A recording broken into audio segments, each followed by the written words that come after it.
Hélio Delmiro via as estátuas que o rodeavam com um orgulho indisfarçável por ter saído da mesma terra que aqueles dois malucos que quebravam tempos e protocolos em Montreux. Elise e Hermeto parariam a Suíça inteira se quisessem. Em sua gana por liberdade, Hermeto não improvisava notas sobre campos harmônicos definidos, como fazem os jazzistas, mas alternava a própria harmonia, trocando os acordes de lugar, como se fossem peças de um jogo sem regras. Assim, sua base alternava a desconstrução total de sequências harmônicas com momentos de calmaria em raros trechos reconhecíveis da melodia. Isso até que o terremoto voltasse. Ao sentir a briga de foice que era cantar para Hermeto, Elis fechou os olhos e seguiu cantando. Segurava o tom com bravura e entrega, enquanto o piano viajava pelas galáxias. Corcovado era executada em duas versões ao mesmo tempo, de uma forma que provavelmente jamais passara pelas ideias de Tom Jobim. Sem cair, Elis virava o jogo e começava a transformar o desafio em diversão. Os dois já sorriam quando Hermeto abriu espaço para ele mesmo fazer um solo no meio da música e a tensão voltou. O problema não era a entrada do improviso do bruxo, mas a saída dele. Elis não poderia vacilar assim que o piano reabrisse o portal para que ela voltasse a cantar, mas era difícil saber o que se passava pela cabeça de Hermeto. De olhos arregalados, Elis procurou o tom e não encontrou. Até que percebeu duas notas familiares e as agarrou à unha.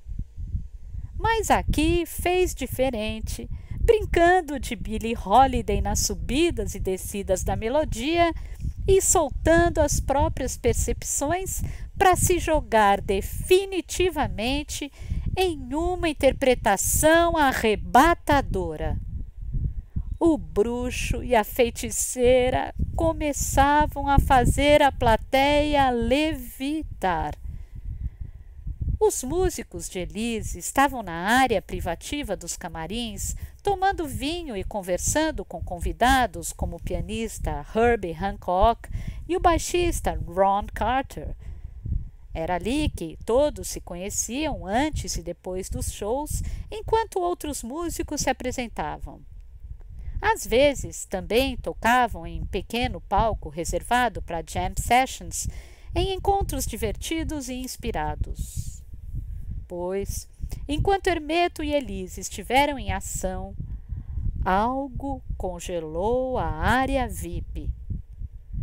O barulho dos copos cessou e as conversas foram sendo interrompidas uma a uma pelas imagens que chegavam do palco através de um monitor e pelo som que saía das caixas acústicas. Hélio Delmiro via as estátuas que o rodeavam com um orgulho indisfarçável por ter saído da mesma terra que aqueles dois malucos que quebravam tempos e protocolos em Montreux. Elise e Hermeto parariam a Suíça inteira se quisessem. Ao fim do encontro, Elise brincou como se estivesse dando um soco em Hermeto e os dois se abraçaram na parte do fundo do palco. Mas a plateia queria mais e o músico, num gesto inesperado, trouxe Elise de volta ao microfone e retomou seu lugar nas teclas. Usando o instrumento de forma percussiva, puxou a entrada de Garota de Ipanema em um tom baixo e pronto para fazer os mesmos malabarismos. Mas desta vez encontrou a cantora que aprendia rápido. Elis e Hermeto demoliram e reconstruíram a canção que o mundo cantava mesmo sem falar português e que, curiosamente, Elis havia prometido a si mesma nunca cantar. Os dois se despediram novamente e deixaram o palco. Mas o público queria mais. Seria o terceiro e último round. Diante de uma plateia, sobretudo europeia, Hermeto deixava que saísse Asa Branca de Luiz Gonzaga e Humberto Teixeira, num piano cheio, criador de uma tensão galopante em batidas enérgicas que logo desabrochariam em uma bela melodia, simbolizando a passagem da aridez para a esperança do caboclo que sai de casa e deixa a Rosinha guardando seu coração. Ao ouvir a palavra coração, Hermeto largou tudo o que fazia, respirou fundo e criou uma valsa de bailarina que pegava Elis de surpresa. Ao ouvir aquilo, ela deu um berro longe do microfone e um tapa com força na mesa do piano, vibrando por Hermeto e por Luiz Gonzaga.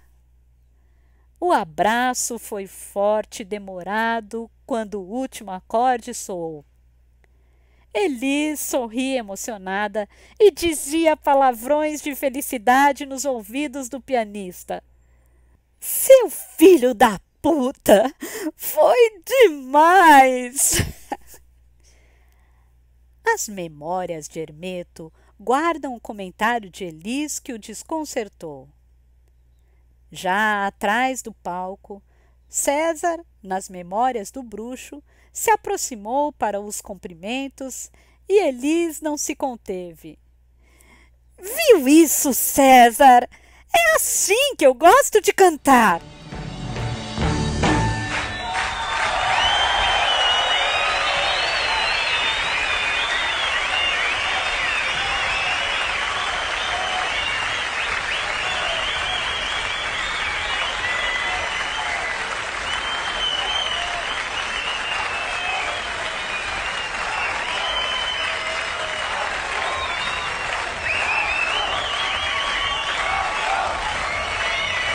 Elis Regina!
Então se eu disse adeus, Hermeto, guarde consigo todo o meu coração.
Vai,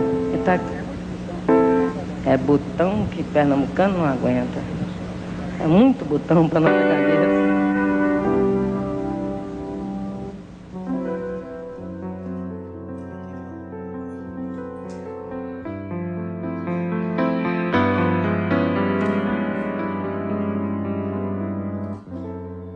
Um cantinho, um violão, esse amor, uma canção pra fazer feliz a quem se ama. Muita calma pra pensar e ter tempo pra sonhar. Da janela, vê seu corcovado redentor, que lindo. Quero a vida sempre assim, com você perto de mim, até o apagar da velha chama.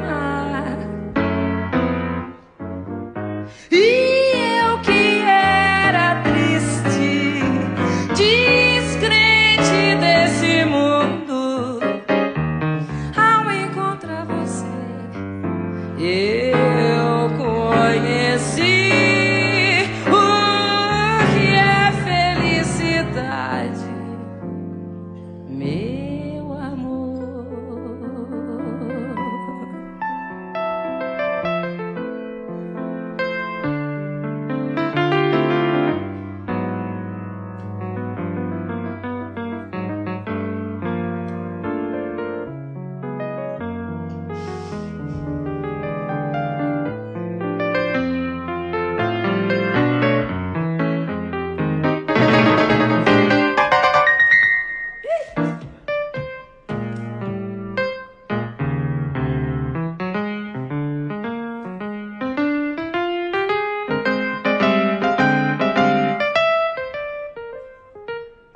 Quero a vida sempre assim, com você perto de mim, até o apagar da velha chama.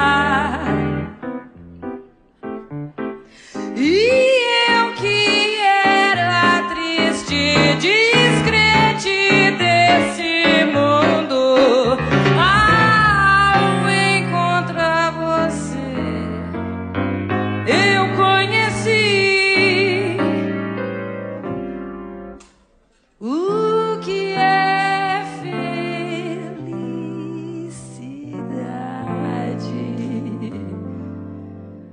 meu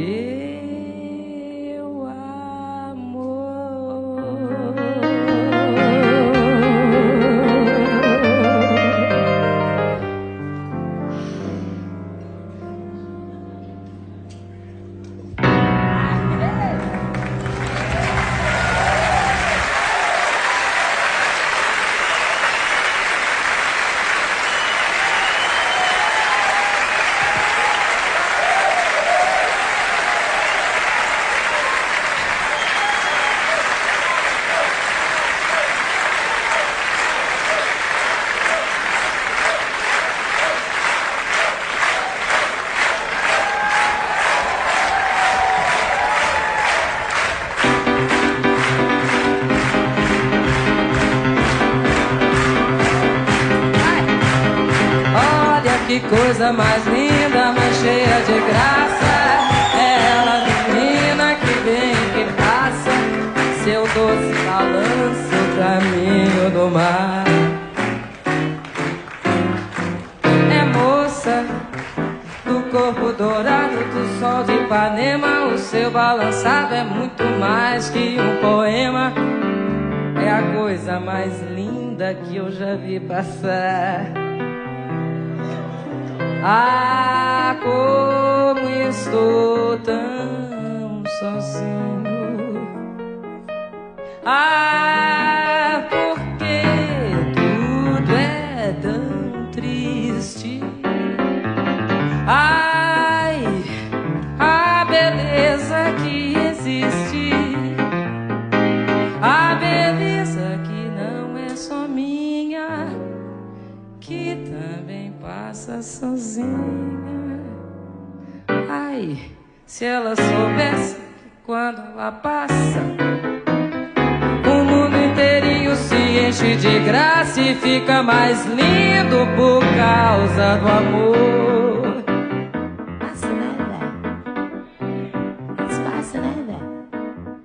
Tall and tender and young and lovely, the girl from Ipanema goes walking in.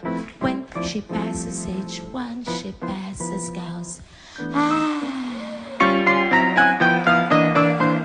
when she laughs, she's like a samba that swings so cool and swings so gentle. And when she passes each one, she passes girls. Ui.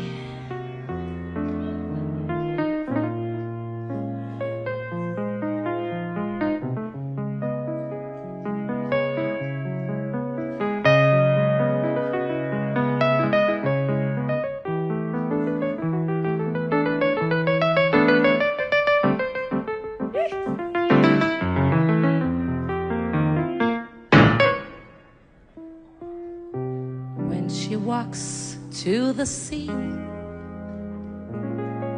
she looks straight ahead, not at me. Wow.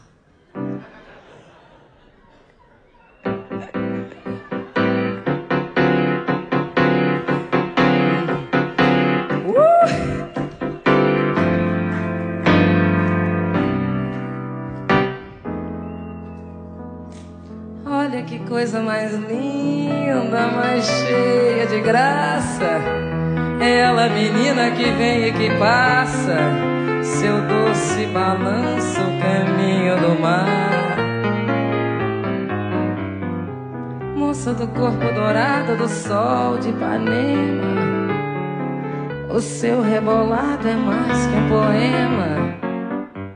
É a coisa mais linda que eu já vi passar. Ah, como estou tão sozinho. Ah, porque tudo é tão triste. Ai, a beleza que existe,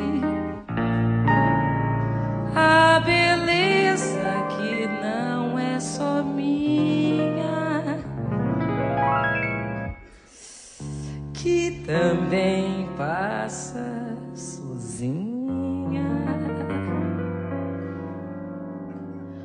Ai, se ela soubesse que quando ela passa, o mundo todinho se enche de graça e fica mais lindo só por causa do amor.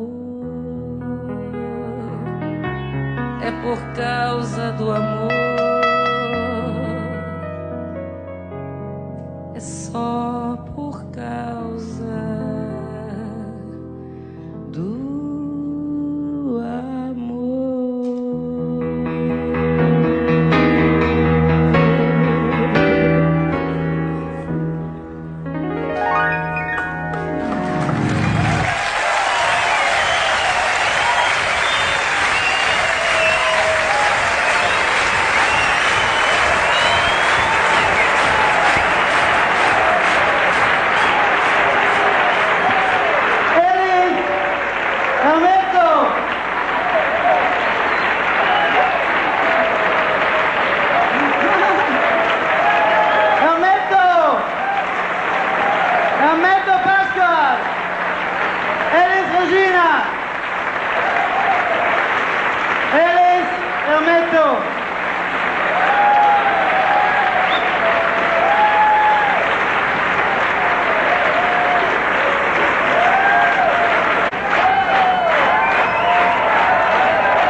Hermeto havia colocado em prática com Elis o que poderia ser chamado de método da surpresa, um contraponto ao ensino tradicional do improviso. Escolas não ensinam palavras, ensinam frases prontas, diria.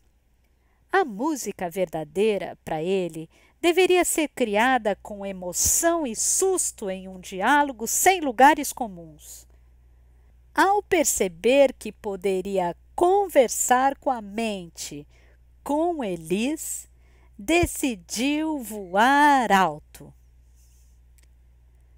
Anos depois, Hermeto responderia aos que o acusaram da tentativa de derrubar Elis em pleno palco.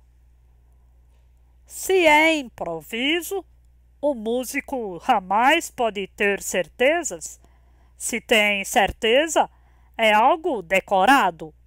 Muitos músicos de jazz têm tudo decorado debaixo dos dedos. Eles nem sentem mais a surpresa. Se fosse com outra, eu nunca faria o que fiz. Só fui por aqueles caminhos porque eu estava com Elis Regina. Logo depois do show, um jantar reunia Elis, Midani e os músicos, quando a cantora confessou ao patrão ter tremido na base ao se lembrar de suas origens e associá-las a Ella Fitzgerald. Sua intimidação poderia ter sido poupada se soubesse que ela também não havia despencado naquele palco direto de um conto de fadas. Se Elis se julgava uma estranha no ninho das cobras por vir de uma periferia de Porto Alegre que nem era tão miserável assim, ela era a prova de que milagres existem. Ao perder a mãe aos 15 anos, a garota de Newport News, Estados Unidos, ficou tão sem rumo que aceitou com gosto as farelas do pão que o diabo amassou. Virou figura carimbada na polícia depois de trabalhar em bordéis até o dia em que suas chances acabaram e ela foi mandada para um reformatório, de onde fugiu para morar na rua. Sua biografia poderia ser aberta em qualquer página que as lágrimas viriam.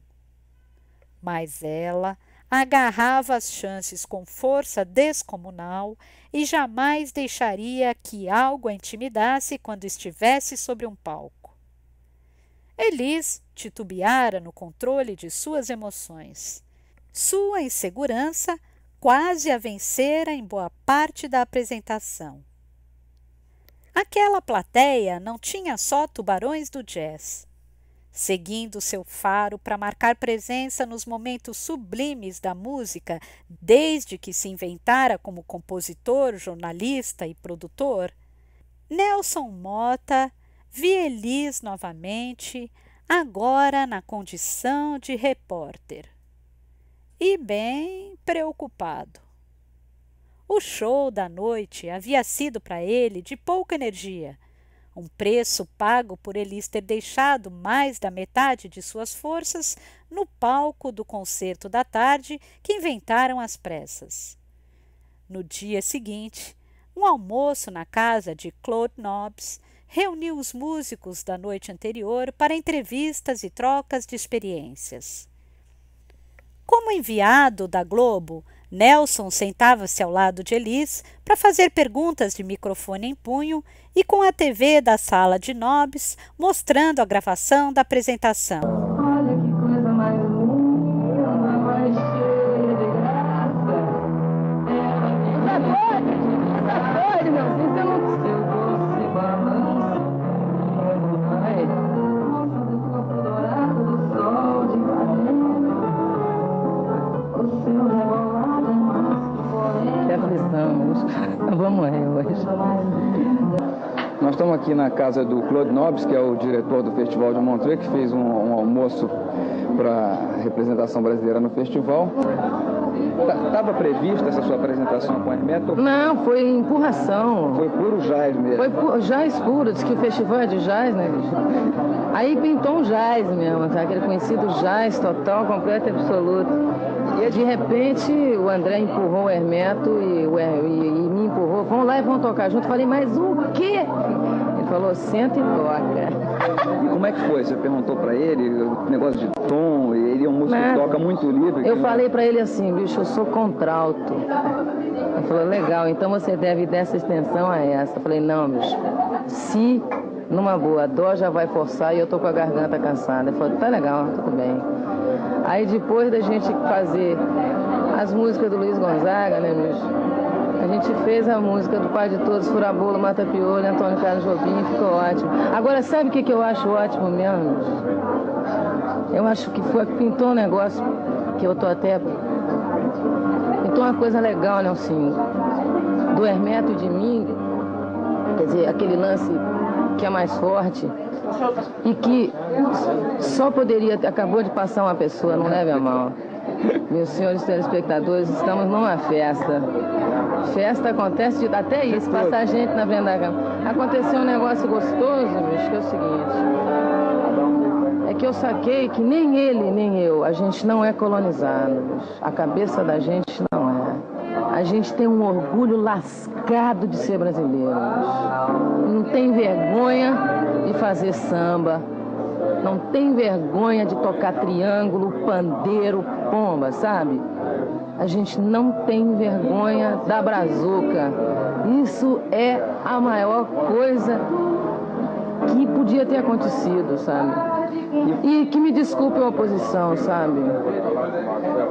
E para que falar de jazz se um país como esse, de repente se dá o luxo de botar em cima da terra esse albino estrábico, que deve ter problemas terríveis, etc e tal, e que faz isso aí, bicho. Quer dizer, depois disso vamos fazer o quê?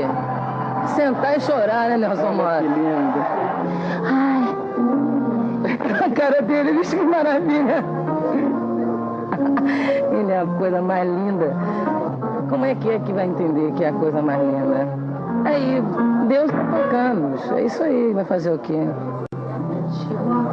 Ele é um Deus que nasceu nas Alagoas. Olha que maravilha.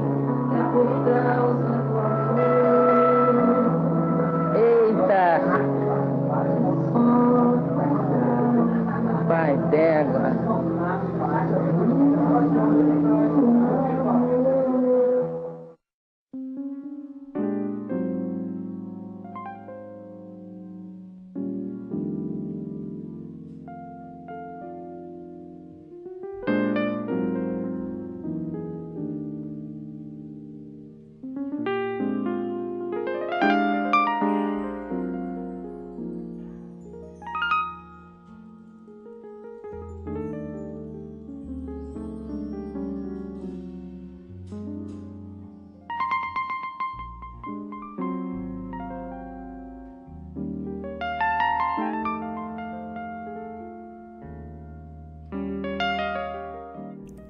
A crítica internacional se dividiu com relação às performances dos dois brasileiros. P. A. Lungebum, do jornal suíço Le Vaudois, foi mais contido com Elis. Elis Regina não transcende, mas é sutilmente sedutora a respeito de suas concessões aos improvisos. Diante de Hermeto, porém, deslumbrou-se. Já o efervescente Hermeto Pascoal é um autodidata que não deve nada a ninguém e que pode ir além de todo mundo. Midani, filho de confeiteira, sírio de nascimento e francês de criação, que correu para o Brasil ao sentir que a guerra da Argélia sobraria para ele, tinha histórias de superação de vida que poderiam reerguer o ânimo de um cachorro morto. Ele entendia Elis quando ela lamentava sobre a apresentação noturna e a consolava, elogiando a reviravolta que havia provocado no fim da noite no encontro com Hermeto. Mas Elis lhe fez um pedido. A última coisa que ele gostaria de ouvir como presidente de gravadora. Midani, eu quero que você jure nunca lançar um disco deste show. Era uma rara espécie de confissão da vergonha vinda por uma performance também prejudicada pelo peso da plateia. Ao ver Chick Corea, Wayne Shorter e executivos de gravadoras lendárias à sua frente, ela não cantaria uma nota sem pensar que estava sendo avaliada. Midani lamentou, mas concordou. E o pior? O pedido de Elis valia para o além-túmulo.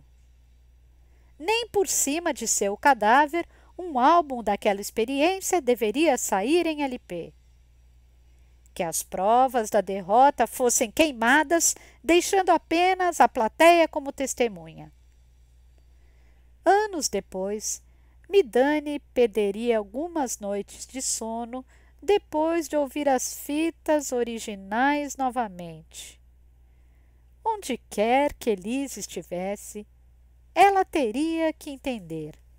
Desculpe, Elis, mas nem eu nem você temos o direito de não lançar esta gravação.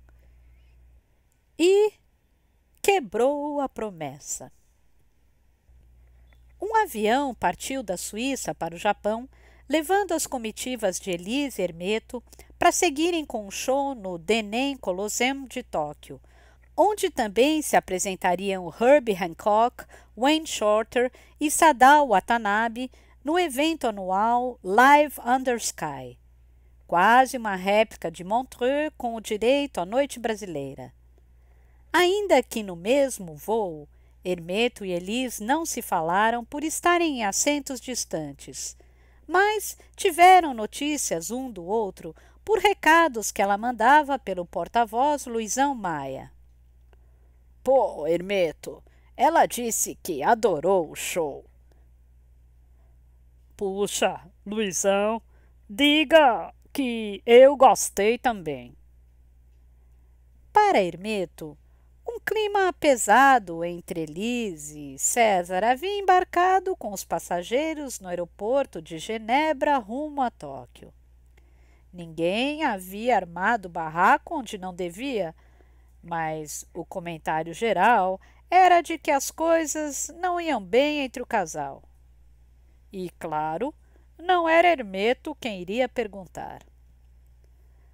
Montreux havia tido ainda outra serventia ao departamento pessoal de Elis Regina, pois, nas voltas que o mundo dá, e na música do final da década de 1970 o mundo parecia bem pequeno, eis que Nenê reaparece na frente de Elis. Depois de ser desligado de sua banda no meio da temporada de Falso Brilhante, ele só não tomou água da sarjeta porque um amigo abriu a torneira. Do Teatro Bandeirantes e dos vencimentos que somavam uma média de 10.000 cruzeiros mensais, Nenê migrou para a boate do pai do guitarrista Lenny Gordon, no centro de São Paulo, para ganhar um cachê de 2.000. A família de Lenny via em Nenê uma alma decaída e em processo de autodestruição, até que um tio do guitarrista fez a proposta. Rapaz, vai pra casa que eu toco no seu lugar e ainda lhe pago o salário. Nenê foi e se enterrou debaixo dos cobertores, à espera de uma benção. O telefone tocou. Oi, Nenê, é o Milton Nascimento. Vamos gravar um disco novo? O disco novo era Clube da Esquina 2. Convidada por Milton Nascimento para participar, Elis foi ao estúdio com César colocar a voz na faixa O que foi feito deverá. Ao cruzar com Nenê, fechou a cara, mas mandou um recado pelo marido. Olha, Nenê, a Elis falou para você fazer a bateria na faixa que ela vai cantar.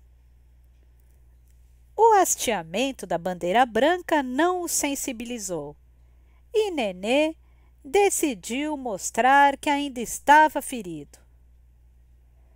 Diz para ela que eu não acompanho mais cantora, só toco com cantor. Depois das gravações com Milton, Nenê seguiu para o grupo de Hermeto. E quando o mundo dava a sua segunda volta, lá estavam ele e Elis de novo, no mesmo avião, no mesmo hotel, no mesmo festival. Depois de evitar que seus olhos se encontrassem com os de Nenê durante todo o voo de ida, Elis chegava a Montreux disposta a dar fim ao clima pesado de uma história que insistia em juntar dois gaúchos legítimos condenados a se verem para sempre. Elis mandou um recado por seu Relações Públicas, Luizão Maia. Nenê, a Elis quer te ver. Juntos, Elis e Nenê enterraram as mágoas no quarto do hotel com doses de risos e uísque. Ela é a nova Ella Fitzgerald. A frase que André Midani ouviu de mais de um chefão da indústria fonográfica que viu Elis em Montreux ficaria guardada em seus arquivos. Mas uma diva internacional se fazia com o tempo, algo que eles não teriam, e investimento, algo que só viria depois do primeiro item.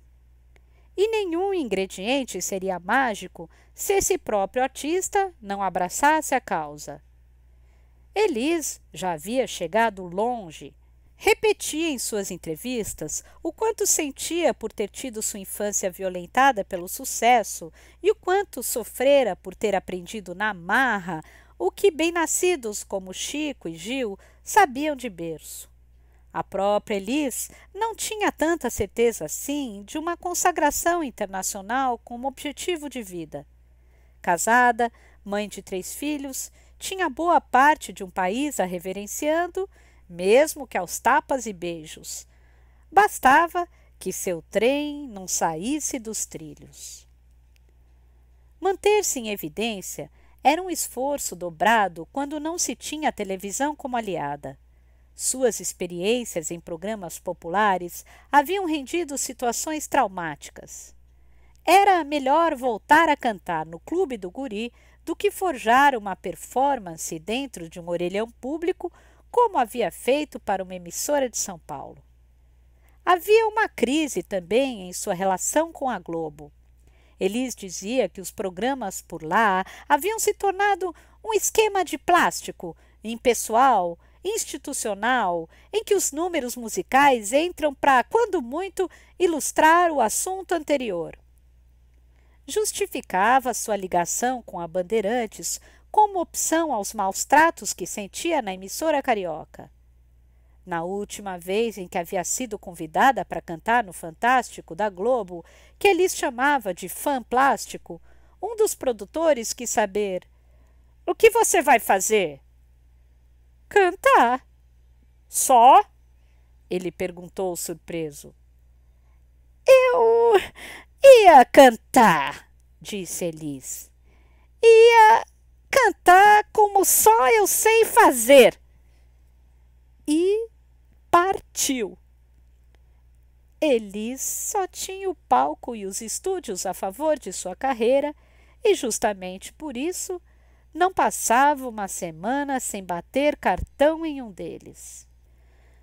Assim que voltou de viagem, mais um espetáculo deveria ser pensado para o lançamento do álbum Essa Mulher. A direção ficou nas mãos do amigo Oswaldo Mendes, que já havia segurado o rojão de São Paulo, Brasil, e com quem a cantora havia estreitado relações em uma entrevista para o jornal Folha de São Paulo. O curioso foi que, em vez de o jornalista ir a Elis, era ela quem vinha ao jornalista. Elis foi à redação da Folha, na rua Barão de Limeira, nos Campos Elíseos, para a entrevista. Haviam combinado de saírem logo depois, mas Osvaldo precisava de mais tempo para resolver outros compromissos. Vamos, Osvaldo, deixa esse negócio aí. Que é isso, Elis? Eu tenho trabalho ainda. Sentada em uma das mesas dos repórteres, a cantora ficou lendo e fazendo ligações por mais ou menos uma hora. Mesmo os jornalistas mais experientes, acostumados a personalidades famosas, passavam pela redação incrédulos. Elis Regina, sem constrangimento naquele ambiente que muitas vezes significava o flanco oposto de suas batalhas, parecia mais uma repórter veterana. Elis e Osvaldo saíram da Folha para um restaurante no Largo do Arouche. A cabeça, que nunca parava, estava agora às voltas com as ideias do que seria um lançamento digno para essa mulher. Entre os rascunhos do que deveria ser o novo show, o jornalista conhecia um pouco mais de Elis, surpreso com uma bagagem cultural que ia além do mundo musical. De Adhemar Guerra, mestre de quem Osvaldo havia sido aprendiz, ela sabia, se não tudo, muito das principais montagens. Oh, que delícia de Guerra! E Marat Sade. Havia sido como espectadora de teatro e não de shows que a cantora aprendera sobre seus conceitos de espaço no tablado. Suas referências musicais também eram mais elásticas do que aparentavam, testadas por Osvaldo na base da brincadeira do "cante uma canção que direis de quem é". Depois de escolher uma música como se retirasse um fóssil da camada mais profunda, o jornalista cantava e olhava para Elis esperando a resposta. Ela acertava todas. A convivência foi dando forma ao espetáculo de essa mulher, que começou a ser armado seguindo a espinha dorsal clássica, com início impactante, jogo de emoções no decorrer da história e desfecho comovente. Elis fazia questão de examinar as letras, estudando seus versos e a intenção de cada interpretação para tecer uma colcha harmoniosa. Um hábito que havia adquirido desde sua saída de Porto Alegre, quando passava horas estudando a dicção das palavras e fazendo observações à caneta sobre os versos com o pianista Hamilton Godoy. O vestido, feito pelo estilista Clodovil Hernandes, que Elis usaria no primeiro espetáculo, chegou horas antes da estreia. Era uma peça lilás de tecido transparente e sem forro para deixá-lo ainda mais delicado. A música, As Aparências Enganam, era quase que um discurso, mais falado do que cantado. E a ideia de Osvaldo era usá-la com poucos movimentos de cena, deixando Elis estática diante do microfone para reforçar a poesia. Elis experimentou o vestido pouco antes de entrar em cena. Clodovil havia acertado, capturando a alma do espetáculo, moldando a cantora com linhas de caimento perfeito, sem deixá-la nem vulgar nem solene. Osvaldo decidiu acompanhar o show da cabine de luz ao lado do técnico. Assim que começou As Aparências Enganam, apenas um refletor vindo de trás passou a iluminar Elis com uma penumbra que ia clareando com intensidade gradativa conforme a canção crescia.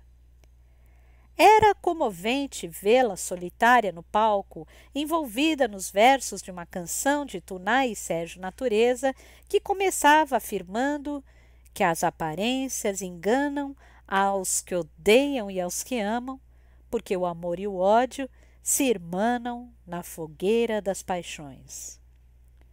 Osvaldo pedia que a luz subisse bem aos poucos, quando percebeu um efeito inesperado. Elis estava ficando nua. Sem forro, o vestido havia sumido naquele negócio de luz fraca que fica forte. Elis não tinha um corpo feio e ousadia era o que não lhe faltava, mas mostrá-la como uma dançarina da Rua Augusta não era exatamente a proposta da direção. Joga a luz de frente, ordenou o diretor. Mas vai chapar, respondeu o técnico. Chapa, mas tira aquela luz de lá, disse Osvaldo. Elis percebeu a lambança e veio saber ao final do show que refletor frontal era aquele furando seus olhos. Fui eu, Elis, disse Osvaldo. Desculpe, mas não dava. Essa porra dessa roupa não tem forro e aquela luz estava fazendo você cantar de calcinha e sutiã.